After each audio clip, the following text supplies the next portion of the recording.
All right, thank you everyone for coming today. So, is my volume okay? It is. Okay.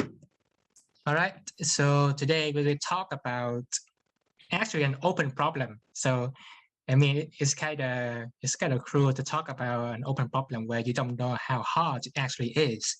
But yeah, I think this is an interesting problem that maybe other people can take a look at as well. But the funny thing about this is that to actually understand this open problem, you need a lot of background material. So in the space of 15 minutes, I will try my best to summarize the background material and actually get to the open problem in the last few pages. Okay. Okay, so first, let us recall the incompressible Navier-Stokes equation in fluid dynamics. A very famous equation, and I think you don't really need more introduction on it. Anyway, I want to point out that if you remove this, okay, do I have an annotation?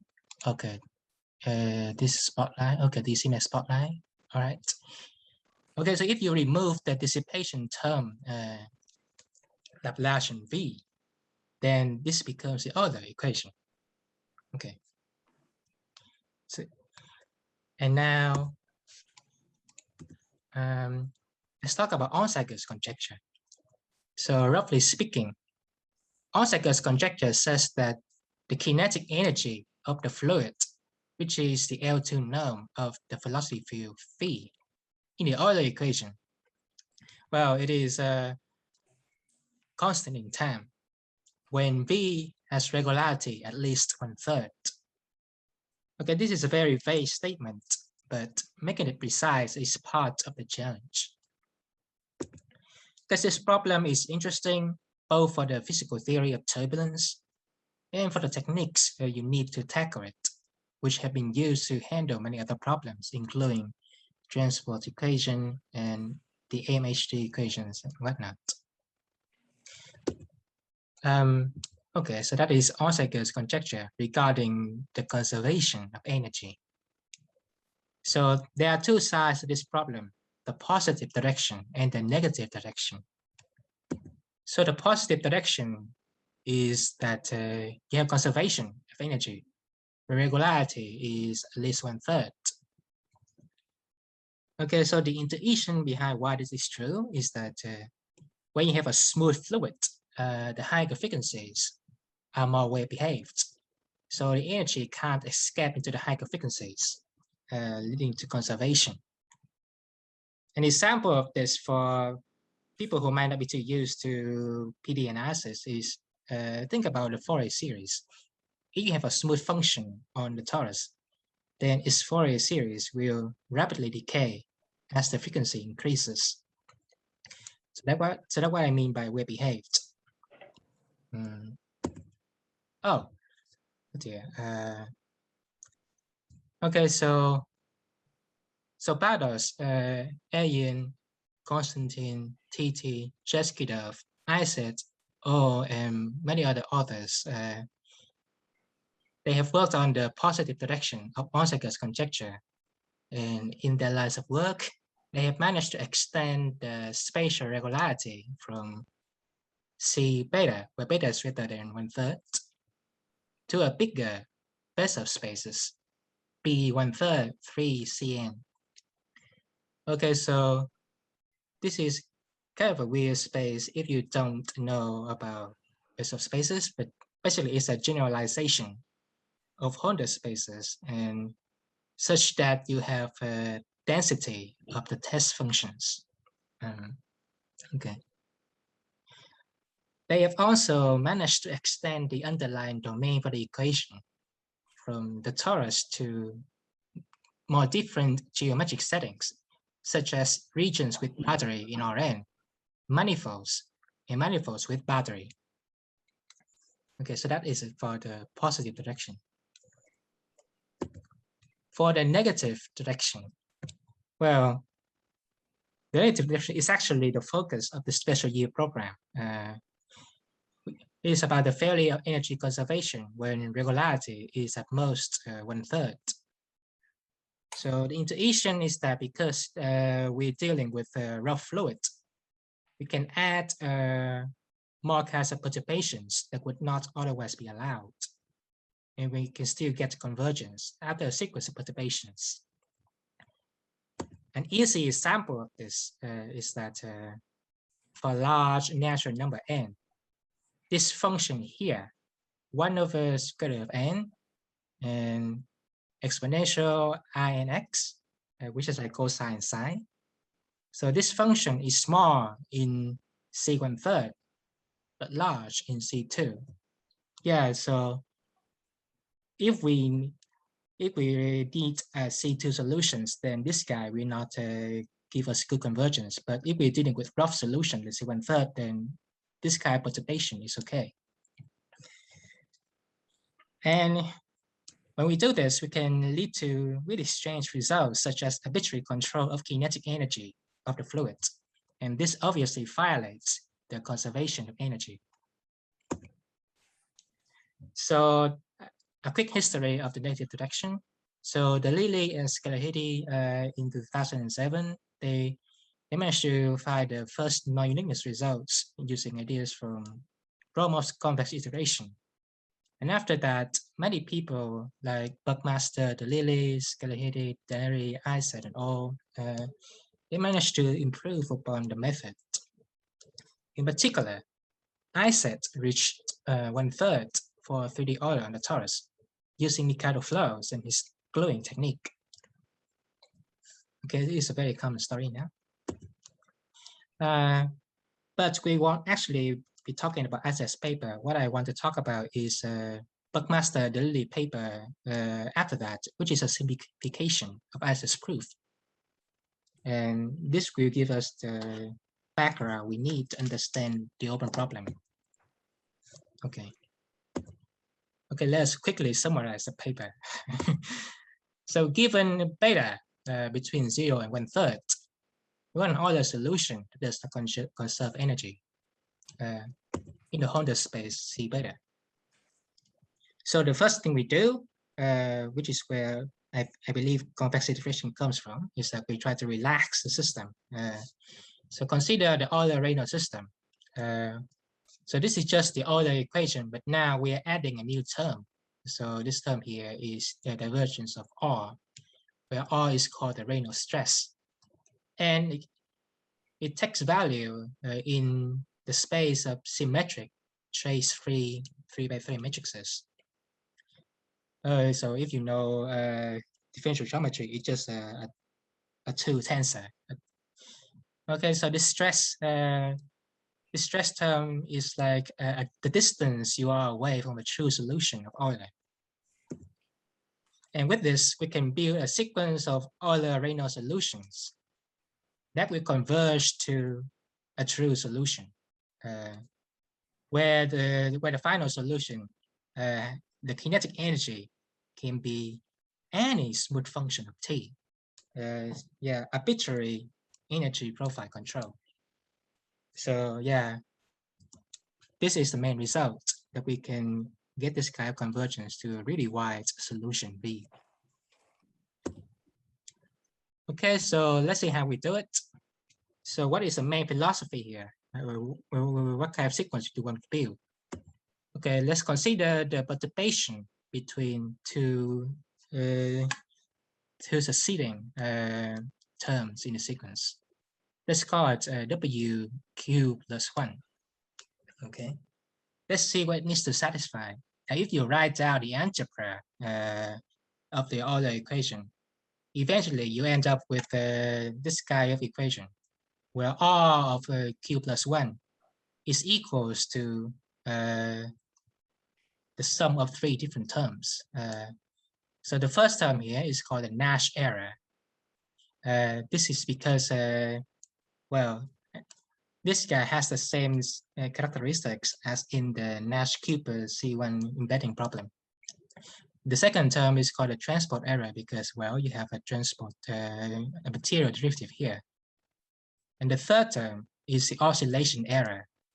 So this is where we actually focus at the last term here is why we want to design the perturbation to actually eliminate all Q.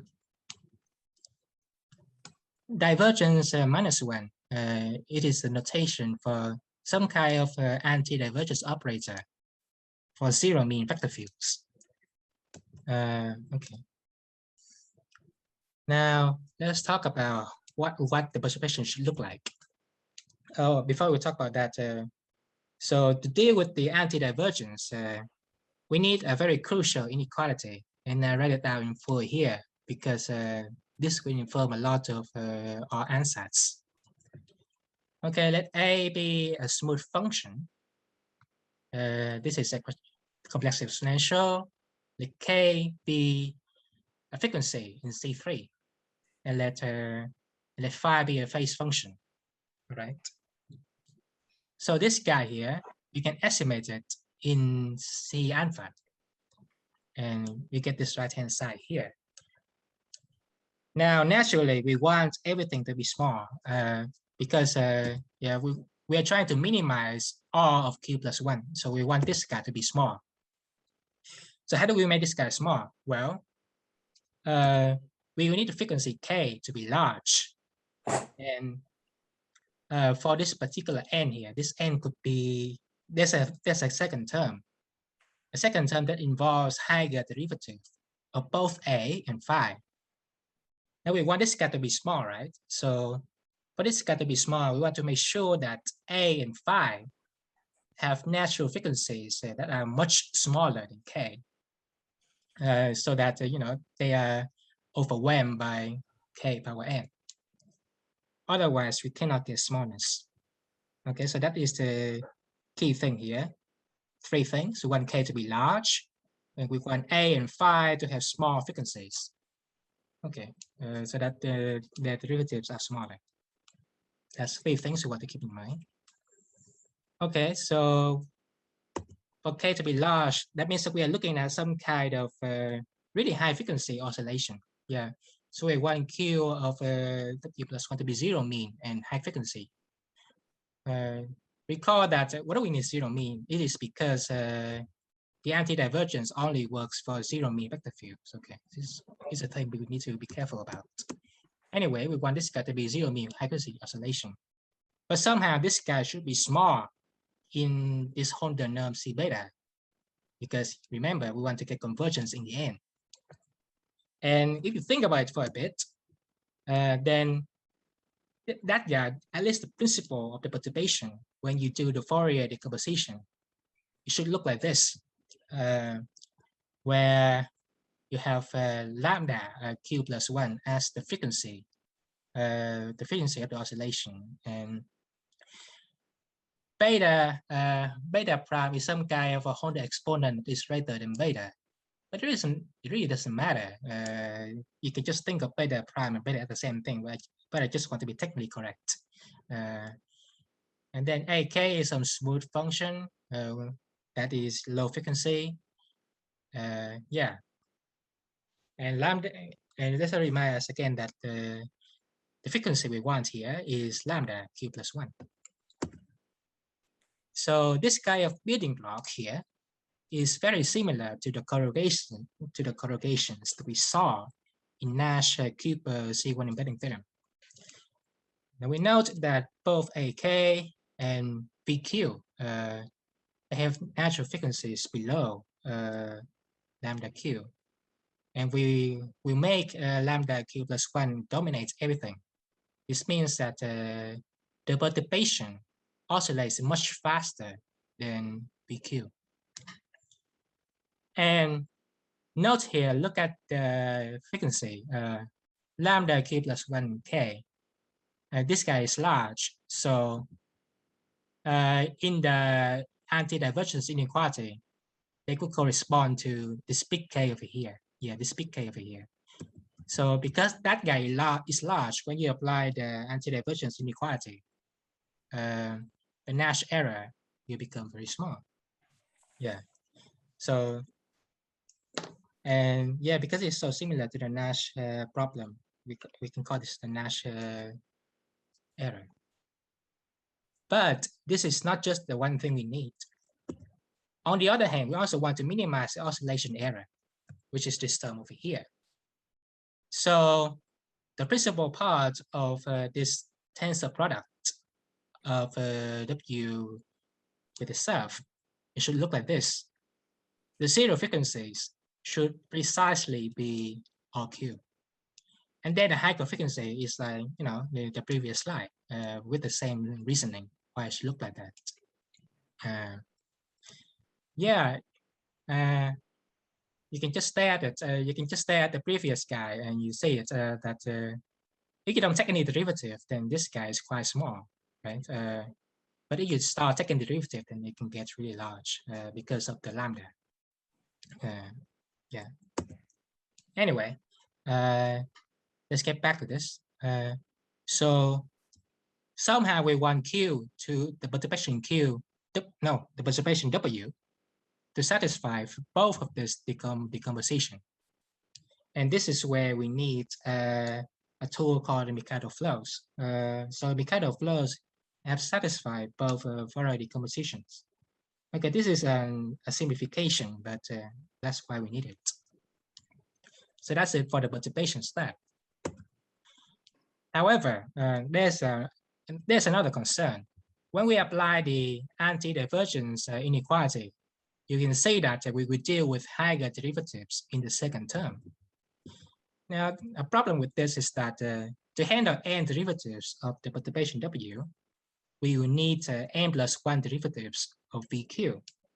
So this is called the loss of derivatives phenomenon in Nash embedding theorem, and Nash handled it by modification. So we also handle it the same way. Another tool we need is that over a long time, when you have distinct high-frequency waves based on Mikado flows, they can start interfering with each other. That's really bad. So I said to propose a gluing technique to concentrate the support of the stress into smaller intervals. So how does this gluing work? Well, we use the local assistance theory of the Euler equation. So if you start at time t, then you can generate a unique Euler solution around at time t. So let's call the length to be like tau q. Okay. Where tau q is kind of like this, the C1 norm of V, but you invert it. Okay, so you can run this local assistance theory on the whole interval. You partition the whole interval into smaller ones of length tau, and then you run the local theory at each of the endpoints. Then the solutions can overlap, and where the two solutions overlap, you pick a small region like 1/3 tau, and then you use partition of unity to glue the two solutions together.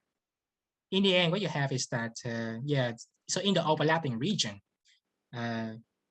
you don't have an exact solution, so the stress is non-zero there. But in the good regions, away from the overlapping ones, you actually have a true solution, a smooth solution, in fact. And so there, the stress is zero. So after doing this, we have managed to concentrate the support of the stress into much smaller intervals. Like here you can see it is the green intervals, they are the bad intervals, where R is non-zero. So to sum up, going from step Q to step Q plus 1, first you modify the solution, then you glue them to concentrate the supported stress, and finally you perturb them, you do convex integration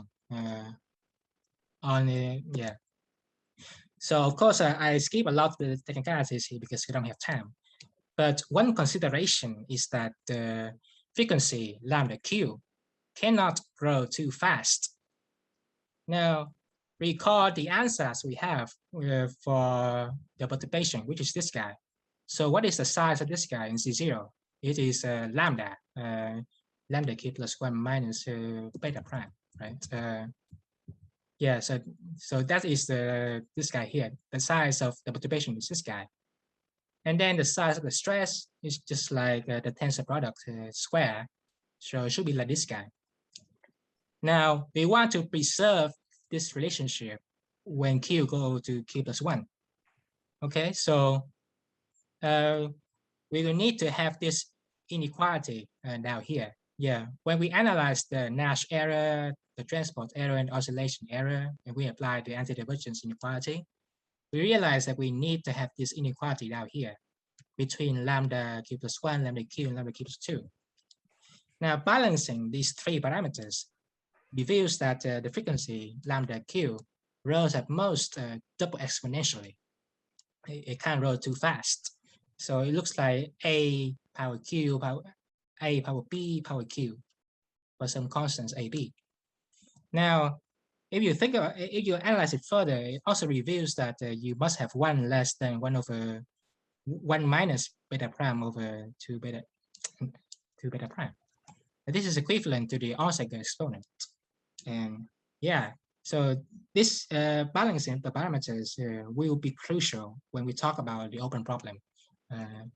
Okay, now let's talk about the open problem of the singulars. I think you have to wrap it up because you're talking. Just 2 more pages. Sorry, yeah, 2 more pages. Okay, so the previous scheme, we achieve energy profile control. But other than that, we're going to talk about partial regularity of Y solutions. Okay, so for that, that means that we want a solution that is smooth almost everywhere outside a bad set, and which is called a singular set in time. Okay, and we know that this is kind of different from what we were doing because wherever the solution is regular, the energy is constant. So it is a different thing we're trying to do than in the previous scheme. But it turns out that many of the same ideas still carry over. It's very easy to construct such a solution and to make the best set have measure 0. But now the conjecture is how small can the house of dimension be? So the conjecture is that the dimension should precisely be 2 beta over 1 minus beta. So why would we take this guy? It is because when V is in C beta, the kinetic energy will be in C2 beta over 1 minus beta, precisely that guy. And it is a very trivial reanalysis exercise to prove that if it's constant outside the bad set and the bad set has small Hadamard dimension, then you actually have constant everywhere. Now to show the other direction, we only have a partial progress. So we can reach the halfway point between 1 and the conjecture just by a very simple idea. Now recall Iset's gluing step. So the overlapping region between 2 solutions, we pick some kind of length like 1/3 of tau, right? And then eventually form the bad set intersection. But we don't have to pick it like that. We can minimize the overlapping regions. We set the length to be lambda power minus gamma. Well, gamma is some variable we need to balance. However, we cannot balance too much. This is because of the time derivative in the Euler equation. For the cutoff function, will be hit by the time derivative. This means that we always have to deal with this guy, time derivative over the cutoff, which is this size, which can become quite large. This is why we are stuck at the halfway point. And I think that's it for the open problem. Yeah, so there are some possible ideas for how we can do it. So the Rosa suggests that we can modify the gluing technique to bypass the cost. Delili himself asked whether the conjecture is correct because the other dimension might be different. I mean, the positive direction we proved by a very easy exercise. It did not use a lot of assumption of theory regarding the fluid equations. So maybe the optimal dimension is different. Another thing to ask is, this is partial reality in time. There's also a similar question regarding partial reality in space. That is worth asking as well. And yeah, I think that's it. Sorry for running a bit out of time. Okay, thank you for listening. And these are my reference papers. Okay. So, as a short question, Okay, so that seems to be It's not too tight. too tight. Okay, We need the cookies. okay, so let's bring up this section.